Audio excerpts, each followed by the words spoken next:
Join me in my brutally honest review of the Insta360 Go and my top 7 reasons as to why you might want to add this tiny little quirky camera to your kit, and 6 reasons why it can be a complete pain in the backside to use, how it might be improved, and why you might want to stay clear and save your money and time for other gadgets for your projects. Hi, I'm Saab Johal and welcome to my channel, which is all about mobile and 360 video and photography and how to edit for great results. Now, I've owned the Insta360 Go for just over a month now, and I've been using it in New Zealand, in the United Kingdom, both in England and Wales, and in a whole variety of different situations. And now it's time for me to give my verdict on whether I think this is a camera worth the time and money you're going to spend on it, or if it's a complete waste of time, or maybe something in between. All right, let's jump right into this. Let's start with the 7 reasons why you might want to buy and use this camera in reverse order. Okay, coming in at number 7,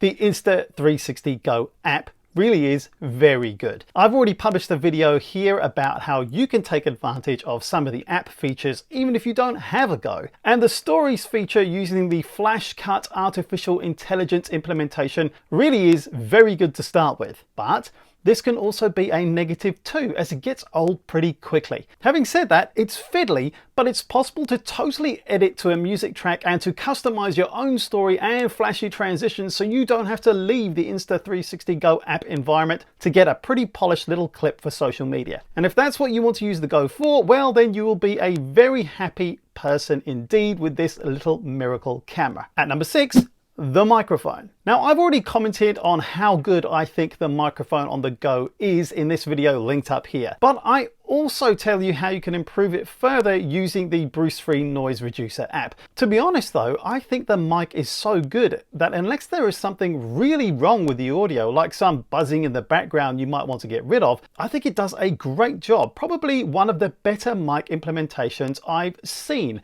which is all the more impressive for it being on such a small device. It can record a little on the quiet side though, so you might want to give that a nudge up in post-production. Number 5, easy peasy hyperlapse. If you're into hyperlapses, then this little camera is going to be the jewel in your crown.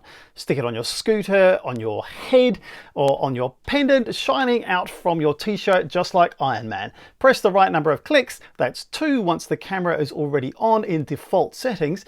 You can capture a hyperlapse just like that. The app does all the work for you and you have a nifty little moving time lapse to post out to social media immediately. Job done.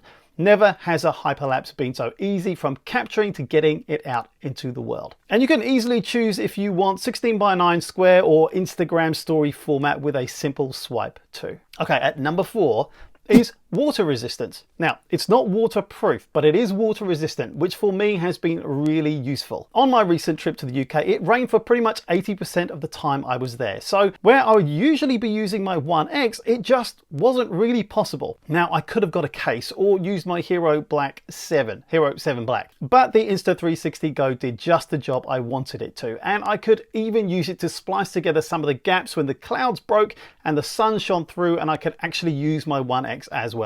Watch out for my upcoming video next week on my ascent of Mount Snowdon in Wales, featuring much footage from the Go and some from the 1X when the weather allowed. If it's out already, I'll link it up here. Otherwise, make sure to subscribe to my channel so you don't miss it. Okay, down to the top 3 then. And number 3 is flow state stabilization. It's great, it's smooth, and probably better than any other small action camera. But in my view, it's not as good as the 1X, which is a bit bigger. At number 2, the second best reason to buy the Insta360 Go is the charging dock, cradle, and implementation. Where is it? It's not perfect that the Go's battery is so tiny and that it only has an 8 gig capacity for storage memory either, but you can see why it has to be so. So the charging, cradle, and docking station combo is probably as good as they could make it.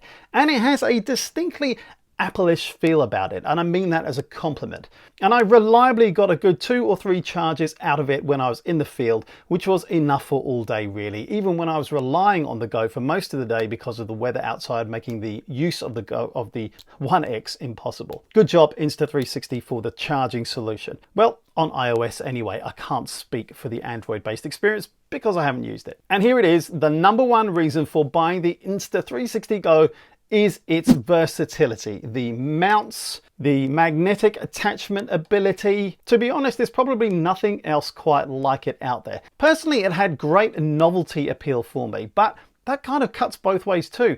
Does it have lasting appeal? Now, the fact that I haven't pulled this out once to use in the last week, haven't owned it for a month, might tell you something about that. I'm not sure it will have any lasting appeal, but it's good at what it does. Just be clear you know what you want to use it for before you buy it, and you'll be happy with your decision. Now, it's not super expensive, but it's not cheap either. Look at it this way. In my book, it costs enough to be regretful over not using it. And 1 month after buying the Insta360 Go, I'm not sure how much I'll be using it, if at all, in 6 months' time. So the number one selling point, its novelty value and its versatility, might end up being the Go's Achilles heel too. Okay, so now we're heading down to the reasons why you should consider not buying the Insta360 Go. Here we go again in reverse order, starting with reason number 6. It's actually really slippery to hold. So the Insta360 Go has this kind of plastic finish surrounding the whole thing. Now, I suppose this helps to deliver its water resistance, but it also makes it hard to hold or grip hold of sometimes. Now, this means it can be really hard to prise out of this little pivot mount that you could put on a selfie stick or on the sticky mount. Like, really hard to prise out because you can't grip it. Or it can be like a bar of soap in your hand and slip out of your fingers and crash to the ground. Okay, crash is an exaggeration. It only weighs 18 grams, but you get my point. It's a teeny tiny camera and you really don't want to be dropping it and perhaps scratching that lens cover. Who knows how you'd fix it if that happened. At number 5 is the Insta360 Go app. Flash cut, auto sync to music. Okay, this should be a pro feature really. It's something that's going for it, something of a sales point of difference. But the flash cut AI, if I'm honest, gets really old really quickly. Insta360 need to make it available for you to be able to sync to your own selected music. I might have missed something, but that doesn't appear possible. And the videos that are out there already feel really old. There are so many of them that look exactly the same with the same music. More control, Insta360. Please. Now, coming in at number 4 is the very fisheye point of view. I know, it's a wide field of view f2.2 lens. What else do you expect? Well, I don't know. It just looked really fisheye to me when shooting yourself at arm's length. And it's also really hard to know where to put your fingers when you're holding it. No matter where you put it, it seems to capture your fingers really easily, which kind of ruins the shot.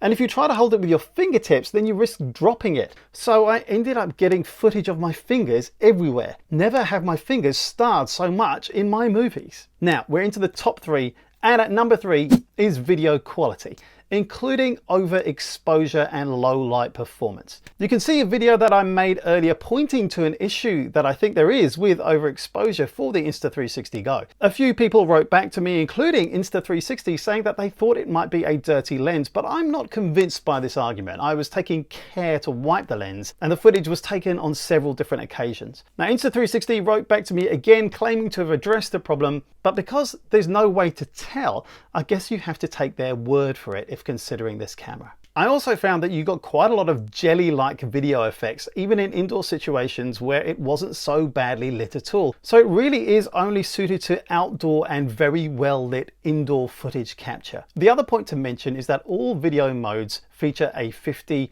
Mbps capture rate. And that's okay, I guess. I perhaps hope for more.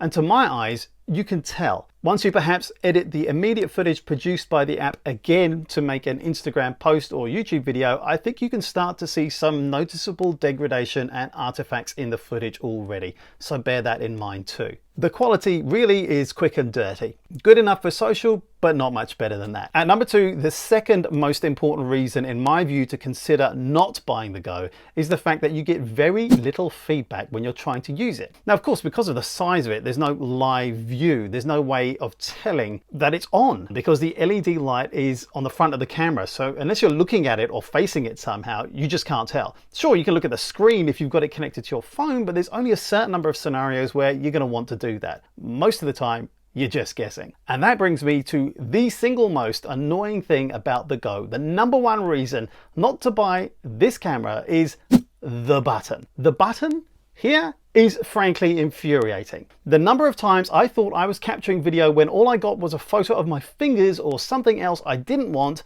I just can't count the number of times I did that. I know you can change the way that the button presses link to various functions of the camera like hyperlapse and slow motion, but to me there is something more fundamentally flawed with how a simple video capture is implemented. It just doesn't work as it should, especially if you've got it mounted on the pendant around your neck or on a mount attached to a hat. The chances of feeling any haptic feedback are slim to none at all. And this all came to a head for me when I went on a roller coaster three times, and the Go failed to capture video each and every time. For me, that's a mega fail and has put me completely off using the camera in critical action situations where it's going to be hard to have that experience again, which is kind of what it was designed for, wasn't it? If it fails in its core function, then I think that's a serious reason to consider not buying this camera until that is implemented in a better way. Hey, I hope you've enjoyed this video. If you found it useful, please give it a like and consider subscribing. I'd love to see you back here again soon. Here's some other of my videos that you might find interesting or useful. Please take a look around and thanks for watching.